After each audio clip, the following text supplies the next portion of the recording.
नमामि सद्गुरुं शान्तं सच्चिदानन्दविग्रहं पूर्णब्रह्मपरानन्दम् ईशम् आनन्दिवल्लभं गोविन्ददेवं वतिनां वरिष्ठं लब्धप्रतिष्ठं हरिभक्तिनिष्ठं ज्ञाने गगण्यं कृतभूरिपुण्यं विद्वद्वरेण्यं सततं स्मरामि मनसा स्मरामि। तो गीता के प्रेमियों, आज हम जहाँ तक पुरुषोत्तम योग का समापन कर रहे हैं। देखिए, कल तक क्या बोला भगवान ने कहा कि सर्वस्य हृदयहं सन्निविष्टः, मैं सबके हृदय में हूँ। ये जो है स्मृति, ज्ञान, अपोहन, इसकी चर्चा कल हो चुकी है। ये सब मुझसे ही है और मैं ही वेदों का वेद्य हूँ, यानी जानने लायक हूँ। मैं ही वेदकृत यानी वेद बनाने वाला हूँ और मैं ही वेदविद हूँ यानी वेदों का जानकार हूँ। अब यहाँ तक भगवान ने ये बता दिया। आगे क्या बताते हैं भगवान? अब ये आएगा क्षर और अक्षर का विभाजन, यानी जिसको हमने पहले 13वें अध्याय में हमने क्षेत्र और क्षेत्रज्ञ के रूप में हमने देखा था, वही अभी हो रहा है। क्या बताया है? देखिए,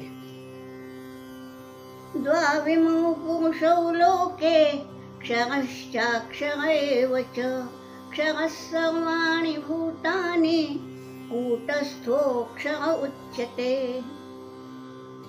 ये बतलाया है क्षर और अक्षर, ये दो पुरुष होते हैं। देखिए, पुरुषोत्तम योग है। पुरुषोत्तम यानी सारे पुरुषों में उत्तम। तो यहाँ मतलब पुरुष का अधिक पुरुष होंगे तभी तो उनमें उत्तम कहेंगे ना। तो यहाँ ये बतलाया है कि द्वौ इमौ पुरुषौ, संधि होके बोल हो गया है द्वाविमौ। तो कौन से हैं? ये पुरुष की जो अभिव्यक्ति है, जो मैनिफेस्टेशन है, ये दो तरह से होता है, क्षरः अक्षरः। क्षर यानी जिसका क्षरण होता है, जिसका नाश है, जो नश्वर है वो, और एक अक्षर है। अब ये क्या बता दिया है? देखिए, ये क्षर जो है यानी सृष्टि, ये भी तो उसी पुरुष की ही अभिव्यक्ति है। ऐसा कौन सा स्थान है कि जहाँ वो नहीं? सब जगह है। फिर भी इन सारी वस्तुओं में, सारे प्राणियों में सतत परिवर्तन होता रहता है। तो इसलिए ये है, परिवर्तन होना माने एक स्थिति का क्षरण होकर दूसरी स्थिति में जाना, इसी का मतलब है क्षरण। तो ये उपाधियां होती हैं।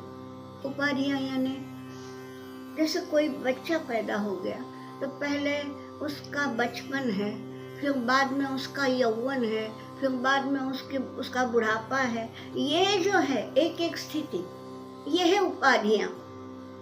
कोई बीज है तो पहले अंकुर होगा, फिर पौधा होगा, फिर आगे चल के बड़ा वृक्ष होगा।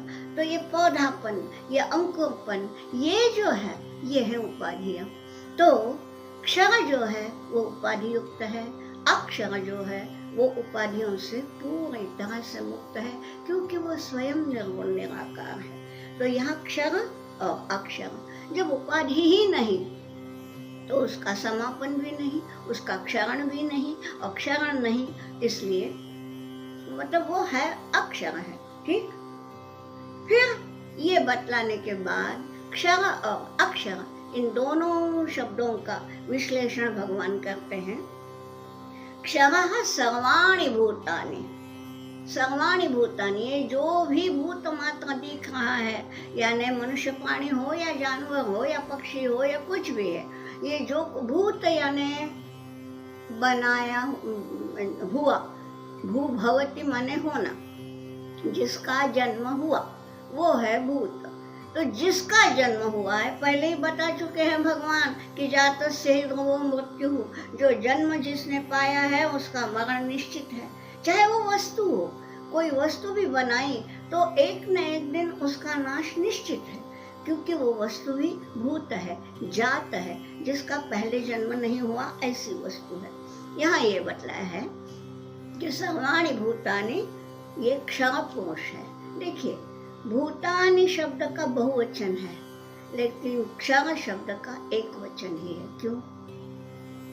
भूतानि यानी सारे भूत मात्र, कितने होंगे क्या पता, असंख्यात, इसलिए केवल बहुवचन बतला दिया है। लेकिन ये सारा के सारा जो भूत मात्र है वो उसी एक क्षर का आविष्कार है। आविष्कार यानी उसकी अभिव्यक्ति है।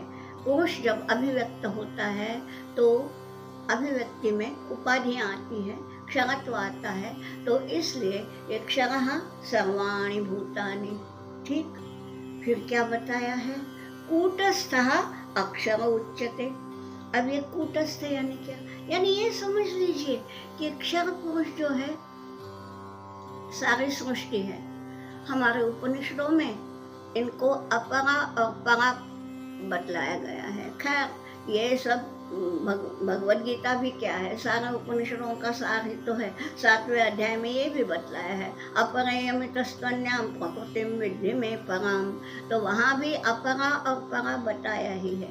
तो ये जो है क्षर, क्षर है सारी अपरा, ठीक, अपरा प्रकृति यानी सारी सृष्टि, और अक्षर जो है वो है कूटस्थ। कूट का मतलब है शिखर। शिखर पर कोई स्थिर नहीं रह सकता, जो ऊपर पहुंच गया वो डिगमगाता है उसको, क्योंकि स्थान नहीं है ना जहाँ नोक है। अब यहाँ देखिए, ऊपर के नोक पे कौन स्थिर रह पाएगा? शिखर जो है वो कूट है। कूट पे भी जो स्थिर है, स्थिर है, वो है अक्षर। सर्वोच्च होते हुए भी जिसका पतन नहीं, जिसका क्षरण नहीं, वो है कूटस्थ। तो वो इसको सही माने में ये ब्रह्म है, परंतु हम उसको जीवात्मा भी समझ सकते हैं, क्योंकि जीवात्मा जो है वो भी तो एक तरह से कूटस्थ का ही अंश है। तो कारण पुरुष भी हो सकता है, जीवात्मा भी हो सकता है। तो ये क्षर सर्वाणि भूतानि कूटस्थः अक्षर उच्यते। तो इस प्रकार इस श्लोक में ये बता दिया कि द्वाविमो पुरुषो लोके। अब अगला जो श्लोक है 17वां, उसमें क्या बताते हैं? उत्तमः पुरुषस्त्वन्यः परमात्मेत्युदाहृतः यो लोकत्रयमाविश्य बिभर्त्यव्यय ईश्वरः। यानी ये दो पुरुष बताए हैं, द्वाविमो पुरुषो लोके, लेकिन इन दोनों के परे भी कोई है, ये बताया है। उत्तमः पुरुषः तो अन्यः, पुरुषोत्तम की ओर जाना है ना, तो इसलिए ये क्षर और अक्षर तो बता दिया। क्षर यानी सृष्टि, अक्षर यानी जीवात्मा, लेकिन इन दोनों से भी परे जो है अन्यः, उत्तमः पुरुषः तो अन्यः, उत्तम पुरुष जो है वो अन्य ही है, और वो कौन है? परमात्मा इति उदाहृतः। ये बतलाया गया है कि वो जो उत्तम पुरुष जो है वो परमात्मा है, इति उदाहृतः। ऐसा परमात्मा के नाम से उसको उदाहृतः यानी उसका निर्देश किया गया है, अर्थात वेदों में, उपनिषदों में इत्यादि। तो ये तो है, क्षर और अक्षर तो जानना ही है, लेकिन इनके परे ये उत्तम पुरुष होता है। वो कैसा है? वो ईश्वर, वो ईश्वर है। ईश्वर है यानी वो नियंता है सारे के सारे क्षर सृष्टि पर, या हमारे अक्षर जीवात्मा पर भी जिसका नियंत्रण है वो ईश्वर है। और यो लोकत्रयम आविश्य, लोकत्रय त्रैलोक्य को आविश्य, त्रैलोक्य में प्रवेश करता है। देखिए वो जो है त्रैलोक्य में यानी उसमें क्षर भी आ गए, अक्षर भी आ गई, जीवात्मा सब में प्रवेश करके वो स्वयं कैसा है, अव्ययः। लोकत्रयम् आविश्य विभर्ति, ये तो बतलाया, विभक्ति ये तो यहाँ का क्रियापद है। जो ईश्वर है वो अव्यय है, उसमें फर्क नहीं होता। जीवात्मा जीवात्मा में फर्क, आत्मा में नहीं, लेकिन जीव जीव में फर्क है। कोई जीव मानव कहलाता है, कोई जीव पशु कहलाता है, ऐसा। तो ये इनमें वो प्रवेश करता है। जीव जीव में भले ही फर्क हो, वो जो है उनके भीतर की चेतना, वो चेतना कैसी है, वो अव्यय है। तो ये ईश्वर है, सबका नियंता है, वो अव्यय है, यानी उसमें कोई किसी तरह का परिवर्तन संभव नहीं है। और वो लोकत्रयम् विभर्ति, वो त्रैलोक्य को विभर्ति यानी धारण करता है। धारण कैसे करेगा? देखिए, हम कुछ धारण करते हैं, मान लीजिए मेरे हाथ में ये पेन है, मैंने ये पेन धारण किया, यानी मैं अलग हूँ और पेन अलग है, तभी मैं कुछ धारण कर सकती हूँ। यहाँ ये बोल रहे हैं कि त्रैलोक्य को धारण करता है, तो क्या त्रैलोक्य अलग है और ये अलग है? ना, लोकत्रयम् आविश्य, वो उसमें प्रवेश करके धारण करता है, अंदर भी वो बाहर भी वो। तो इसलिए ये बतलाया है, ये पुरुषोत्तम योग है और ये पुरुषोत्तम ही बताइए। उसके लिए पहले हमें क्षर और अक्षर जानना आवश्यक था, और वो पहले बता दिया। और इन दोनों पुरुषों से अलग परे जो है वो ये पुरुषोत्तम है। ये कैसा है, पुरुषोत्तम नाम क्यों है, ये हम अभी अगले श्लोक में समझेंगे। यस्माक्षरमतीतोऽहम् अक्षरादपि चोत्तमः अतोऽस्मि लोके वेदे च प्रथितः पुरुषोत्तमः। यस्मात् यानी जिस कारण अहम अक्षरम अतीतः, क्षरम अतीतः और अक्षरादपि उत्तमः। क्षरम अतीतः, मैं इस क्षर के अतीत हूँ। क्षर यानी ये सृष्टि जो नश्वर है, जिसका क्षरण संभव है, ये सारी सृष्टि। तो क्षरम अतीतः, मैं इस क्षर सृष्टि के अतीत हूँ, उसके परे हूँ।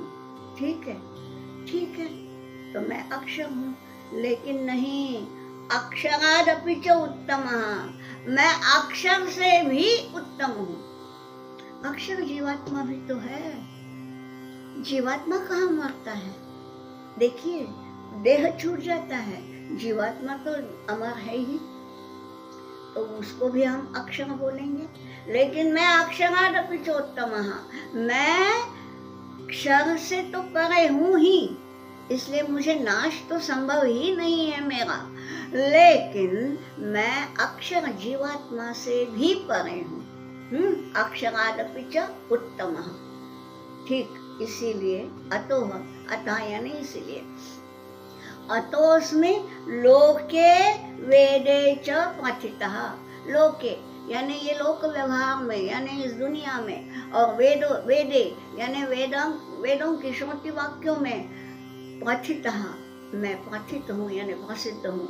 यानी लोक भी समझते हैं, लोकों में भी ये प्रसिद्ध है यानी सभी जानते हैं। और वेदों की उक्तियों में भी यही लिखा है कि मैं पुरुषोत्तम हूँ।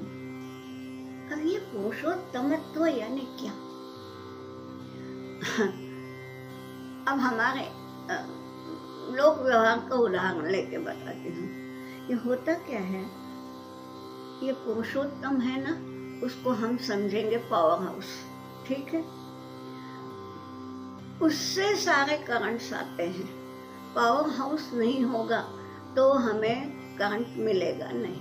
ठीक, अब ये मानव में जो चैतन्य है, ये है करंट, यानी वो जो है पुरुषोत्तम, उससे हमें चैतन्य मिला।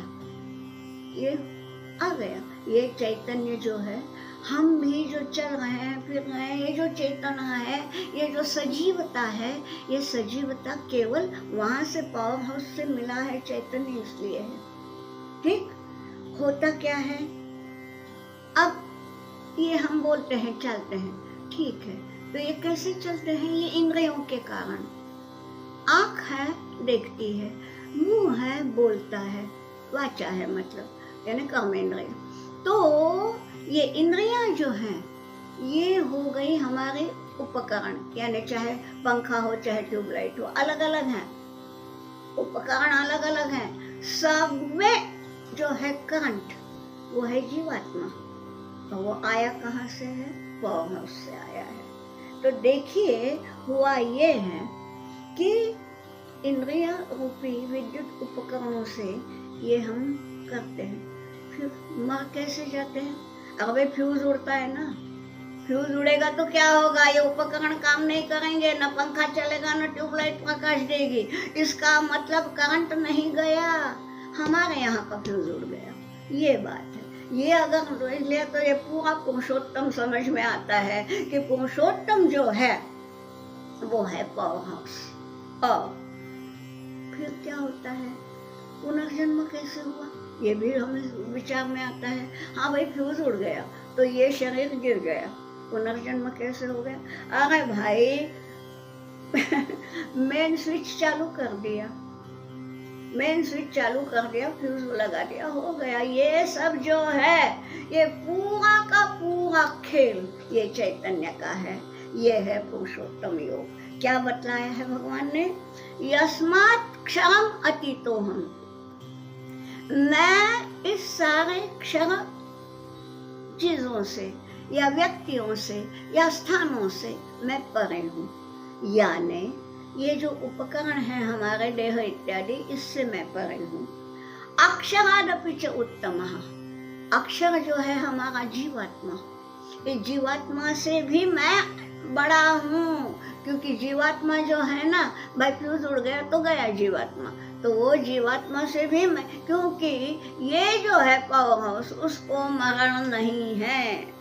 और इसलिए क्या बतलाया है, अतः लोके वेदे च पुरुषोत्तमः इति पाठितः अस्मि, इसलिए मुझे इस लोक व्यवहार में भी और वेद वाङ्मय में भी मेरा जो ये होता है, मेरा जो निर्देश होता है वो पुरुषोत्तम के रूप में होता है। तो ये है सही माने में पुरुषोत्तम का स्वरूप। अब आगे क्या बताते हैं भगवान, भगवान बोलते हैं, यो मामेवम सम्मूढ़ो जानाति पुरुषोत्तमं स सर्वविद् भजति मां सर्वभावेन भारत। यहाँ भगवान बता रहे हैं कि हे भारत, हे अर्जुन, जो कोई माम एवं जानाति, एवं जानाति यानी इस प्रकार से मुझे जानता है। होता क्या है, हम भगवत भक्त नहीं हैं क्या, हम भी जो कोई यहाँ गीता सुनने पढ़ने या सिखाने आता है, ये सारे भक्त होते ही हैं। भक्ति नहीं हो तो वो यहाँ पे मुड़ेंगे ही नहीं, वो कहीं दूसरे काम में लगेंगे। तो भक्त तो हैं, तो क्या हम कहीं कम हैं? नहीं, लेकिन एवं न जानाति, इस प्रकार से नहीं जानते कि पुरुषोत्तम का सही रूप क्या है, वो कैसा है, ये नहीं जानते। हम क्या करते हैं, भगवान की मूर्ति की पूजा करते हैं, भगवान का भजन करते हैं, आरती करते हैं, जाप करते हैं, नाम स्मरण करते हैं, अलग अलग तरीकों से हमारी भक्ति का आविष्कार होता है, ठीक है। लेकिन जो कोई भगवान को इस प्रकार से जानेगा कि वही सब पूरा जो है करने वाला वही है, करवाने वाला भी वही है, करतुम अकर्तुम अन्यथा करतुम, दूसरे तरह से करवाने वाला या दूसरे तरह से करने वाला भी वही है। ये एवं इस प्रकार से जो जानता है सो सर्वविद, वो सर्वविद हो जाता है। वेद यानी जानकार, वो सारा का सारा जान लेता है। स सर्वविद भजति माम, माम भजति, वो मेरी भक्ति करता है। यानी भक्ति करता है यानी क्या हम भक्ति नहीं करते? करते हैं। वो मुझे इस रूप में जान करके, इसी को कहा गया है ज्ञानोत्तर भक्ति। मुझे मालूम है आप लोगों में से कई लोगों ने शंकराचार्य का गीता भाष्य पढ़ा होगा, उसमें ज्ञानोत्तर भक्ति ये शब्द नहीं आया है, बल्कि शंकराचार्य तो कहते हैं कि ज्ञानादेव तु कैवल्यम, ज्ञान से ही कैवल्य मिलता है। पूरा ज्ञान हो जाए तो कैवल्य यानी मोक्ष निश्चित है। उसमें भक्ति की बात नहीं है। ज्ञान के बाद ये बात गुलाबराव महाराज ने यहाँ प्रस्तुत की है और एक वासुदेवानंद सरस्वती ने, और ये दोनों के दोनों महाराष्ट्र में, और वही 19वीं सदी में ये दोनों का जन्म हुआ है। देखिए तब तक ये संकल्पना ही नहीं थी कि ज्ञान के बाद भी भक्ति हो सकती है, क्योंकि हम ये समझते हैं कि ज्ञान हो गया, जिसने परमात्मा तत्व को समझ लिया, जिसको परमात्मा तत्व का ब्रह्म का आकलन हो गया, उसको फिर बचता ही क्या है। और फिर क्या होता है? सो हम की प्रतीति आ गई, मैं वही हूँ। अब देखिए, जब मैं ही वही हूँ तो कौन किसकी पूजा करेगा?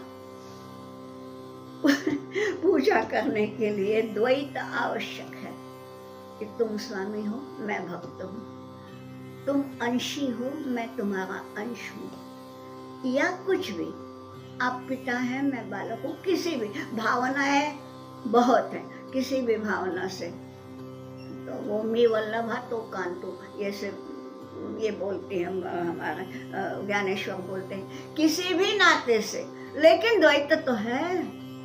अब द्वैत के बिना भक्ति नहीं। और शंकराचार्य कहते हैं कि अद्वैत के ज्ञान से ही मोक्ष है। अब अद्वैत पाने के बाद भक्ति को बचता ही क्या है? इसलिए यो माम एवं, इस प्रकार से जो मुझे जानता है। देखिए गीता क्या कहती है? गीता ये बोलती है कि यो असम्मूढ़ो, ये शब्द भूलना नहीं, यो माम, यो असम्मूढ़ा, जो कोई व्यक्ति असम्मूढ़ हो करके, यानी मोह अविवेक उसमें है ही नहीं, जान लिया है उसने कि सारा जो कुछ भी खेल चल रहा है दुनिया का, इसका ये सब आगे आने ही वाला है 18वें अध्याय में। यंत्रारूढ़ा ने कि हम सब कठपुतलियां हैं, हम कठपुतली नाचती है, लेकिन नचाने वाला अलग ही होता है।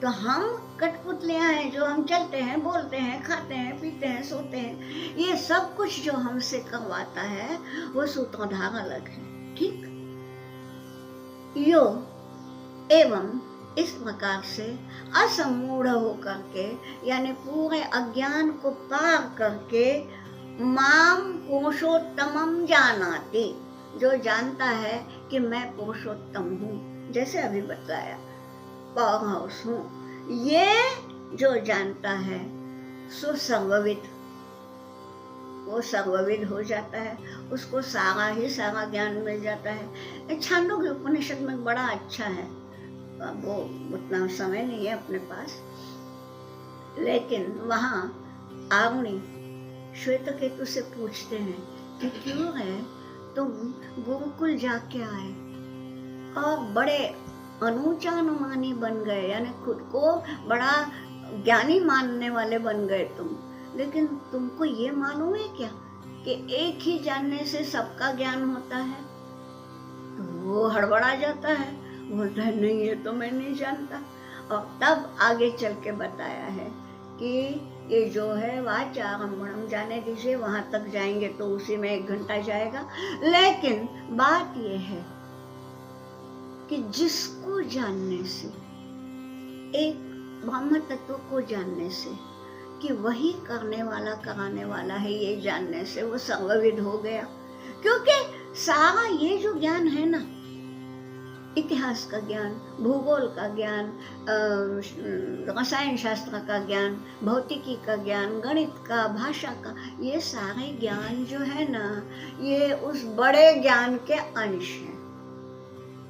उसको एक बार जान लीजिए, अपने आप आपकी वाणी जो है, आपकी भाषा जो है, वो अपने आप प्रफुल्लित हो जाएगी। सारा का सारा ज्ञान अपने आप आ जाएगा। क्यों आएगा?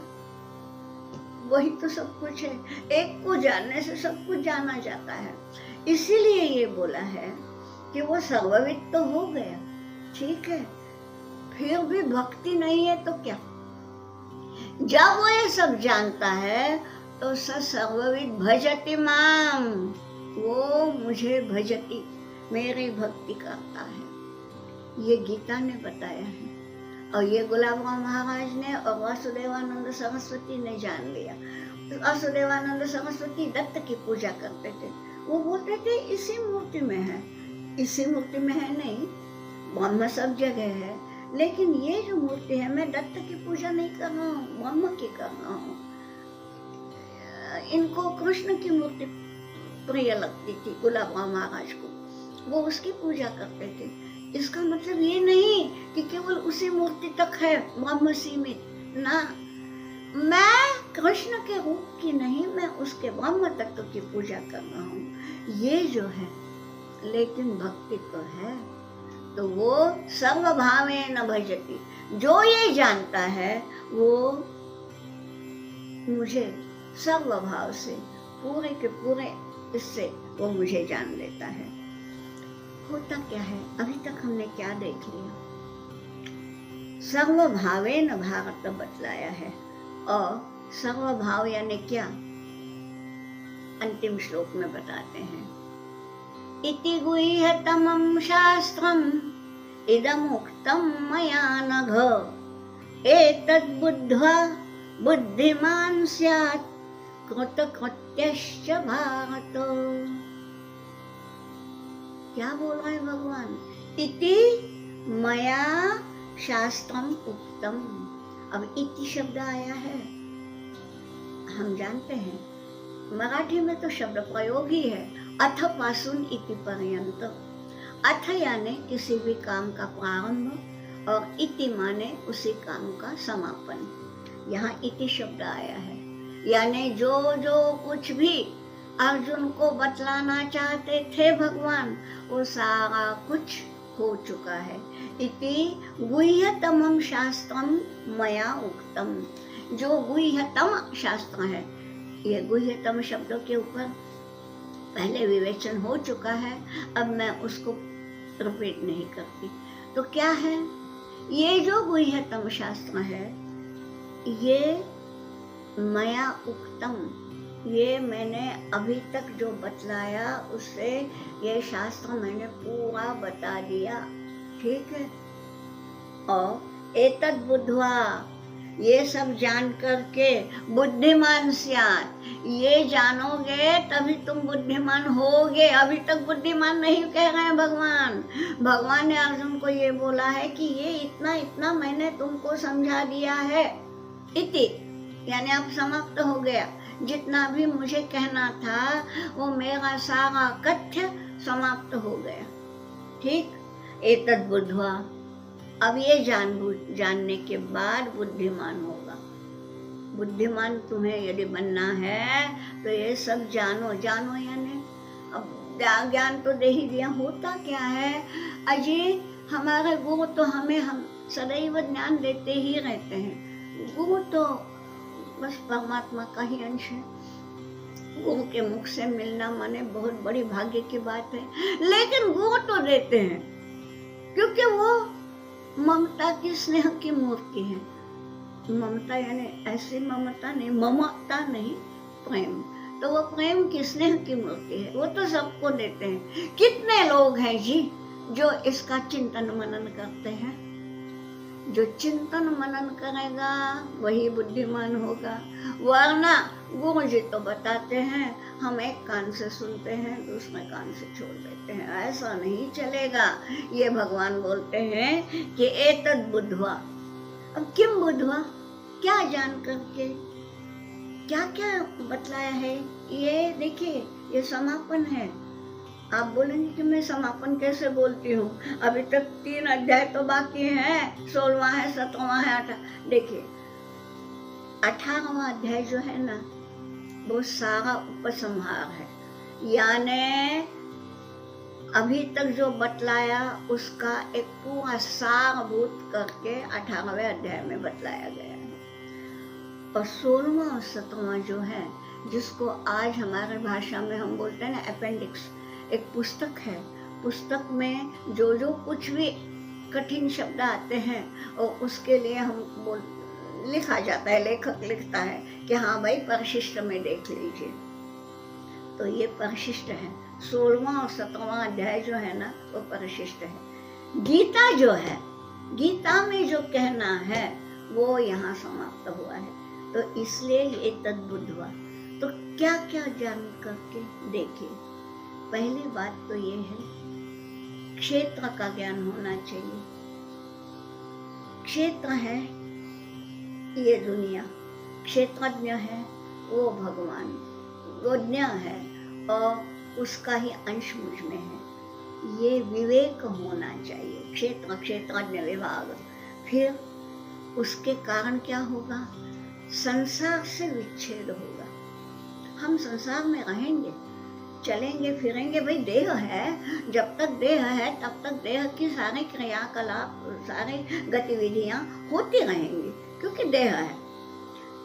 खाना भी होगा, पीना भी होगा, सोना भी होगा, बोलना भी होगा, ये सारा ये देह करता है, ठीक है। लेकिन इसमें संसार से हम विच्छिन्न हो गए, संसार के प्रति हमारी आसक्ति ना रहे, ये बतलाना, ये जानना। तो इसलिए एतद् बुद्धवा, ये जान करके फिर बाद में संसार से विच्छिन्न होकर के भी नहीं होता पूरा। अनेक लोग ऐसे हैं जिनको बहुत सारा ऐसा मैंने आसक्ति नहीं होती, फिर भी वो सत्य तत्व तथ्य को नहीं जान पाते। तो ज्ञान भी होना चाहिए। तो तत्व का ज्ञान, संसार से विच्छेद यानी वैराग्य, और इसकी निरंतरता, अभ्यास वैराग्याभ्याम तन्निरोधः, ये हमारे पतंजलि ने बतलाया हुआ सूत्र है कि अभ्यास भी होना चाहिए। अभ्यास यानी निरंतर इसका स्मरण। ये यदि नहीं हुआ तो हम भूल जाएंगे, क्योंकि ये जो दुनिया है ना, ये हमें क्षण क्षण हमें मोहित करती है, बुलाती है, प्रलोभन दिलाती है। तो ये दुनिया अपनी ओर खींच लेगी, इसलिए अभ्यास होना चाहिए। और इसलिए क्षेत्र का ज्ञान हो, तत्व का ज्ञान हो, और संसार से विच्छेद हो, और इसमें निरंतरता हो। ये जो है दीर्घकाल निरंतर, ये सब अभ्यास के गुण बताए गए हैं। तो ये निरंतरता होनी चाहिए, और पुरुषोत्तम का सही अर्थ में ज्ञान हो। एतद् बुद्ध्वा बुद्धिमान स्यात्। ये जब तुम जानोगे तब तुम बुद्धिमान होगे, ठीक है। तो बुद्धिमान होगे केवल नहीं, कृतकृत्य होगे। कृतकृत्य होना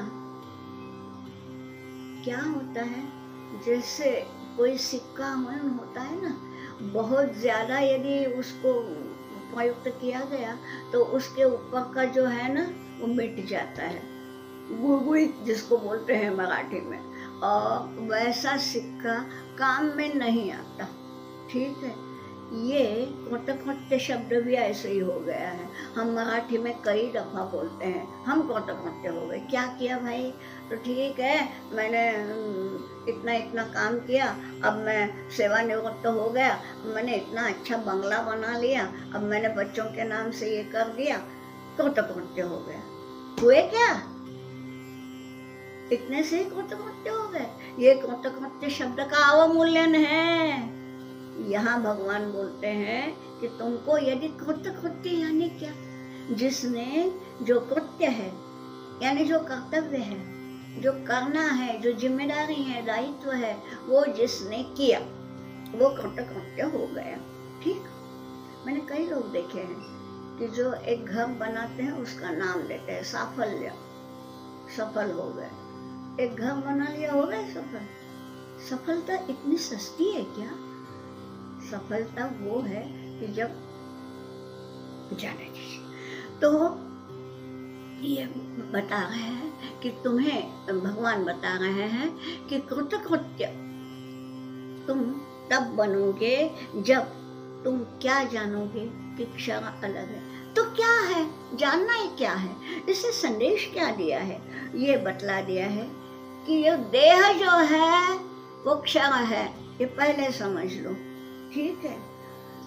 इससे हमने क्या करना है? देह से केवल खाना पीना सोना नहीं, ये क्षण देह है। इससे भगवान की जो क्षण विभूति है, यानी जो दुनिया है, ये भी तो क्षण है। तो हमारे इस क्षण देह से क्षण की सेवा करो। जो क्षण है देखा जाए तो हमने कहना कि भारत मेरा देश है, वो भी एक तरह से अज्ञान ही है ना क्योंकि हमने भारत को यानी एक देश तक को हमारे बुद्धि को सीमित कर दिया। मगर हाँ, ये करना है, क्यों कि ये देह क्षण है। तो इस क्षण से हमें अपने इस भूमि की रक्षा करनी ही है।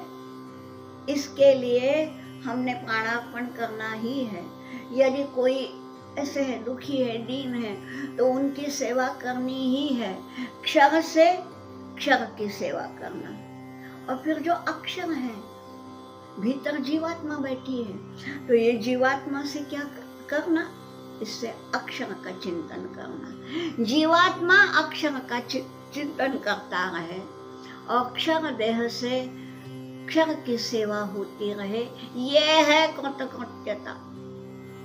इसीलिए क्षेत्र क्षेत्रज्ञ विभाग समझ में आना चाहिए कि ये क्षण है, ये क्षेत्र है, ये अक्षर है, ये क्षेत्रज्ञ की बात है। तो क्षेत्र और क्षेत्रज्ञ को अलग अलग समझ करके क्षेत्र से क्षेत्र की, क्षेत्रज्ञ के द्वारा क्षेत्रज्ञ की जो ज्ञ है पूरा सब जानने वाला, उसकी सेवा यानी क्या? वो क्या सेवा लेंगे? वो तो निर्गुण निराकार है। उनका चिंतन, उनका स्मरण, यही सब कुछ है। अब ये बात बताइए कि यहाँ मैंने तो बोल दिया कि यहाँ जो भी गीता का सार है ये तो हो गया, क्योंकि कृतकृत्य बोल दिया है, इति शब्द आया है, इति मया उक्तम, ये भी बता दिया कि मैंने सारा का सारा ज्ञान तुम्हें बता दिया और ये जान करके तुम कृतकृत्य भी हो गए। फिर भैया 16वें अध्याय की आवश्यकता क्या? ये किसी के मन में प्रश्न उठ सकता है। तो वो ये है कि उसमें जब हमको क्षर से क्षर की सेवा करनी है, यानी इस देह के, इस पृथ्वी तल पर, इस देश के बांधवों की, दीनों की, दुबलों की हमें सेवा करनी है, तो पहले हमें ये जानना चाहिए कि हमारे भीतर ही एक औरंगजेब भी बैठा है, एक संभाजी भी बैठा है। संभाजी बोलता है कुछ भी हो मैं धर्म का त्याग नहीं करूंगा, और औरंगजेब है वो पहले तो प्रलोभन देता है कि तुम बस मुस्लिम बन जाओ, मैं तुमको इतना इतना दूंगा। बाद में जब वो नहीं है होता तब उसको ये भी करता है, ताड़ित करता है, उसके क्या क्या नहीं किया संभाजी के साथ, ये सब कुछ होता है। हमारा भीतर दोनों बैठे हैं। हमारा मन कभी बोलता है सब ये छोड़ दो और भगवान के ओर जाओ, दूसरा मन बोलता है नहीं अभी ये करना है, अभी अरे तेरा बच्चे की अभी शादी नहीं हुई, ये करना है, अरे अमुक करना है, ये सब जो है। तो जो प्रलोभन भी देता है, डर भी बताता है, वो भी हमारे भीतर है। तो ये सब जानने के बाद दैव आसुर संपत्ति, ये जानने के बाद ही तो हम क्षर के द्वारा क्षर की और अक्षर के द्वारा अक्षर की सेवा कर सकेंगे। इसलिए यहाँ पर ये 15वां अध्याय तो समाप्त हो गया। अब आप सब मिलकर मेरे साथ ये कीजिए, पुष्पिका का पठन करेंगे।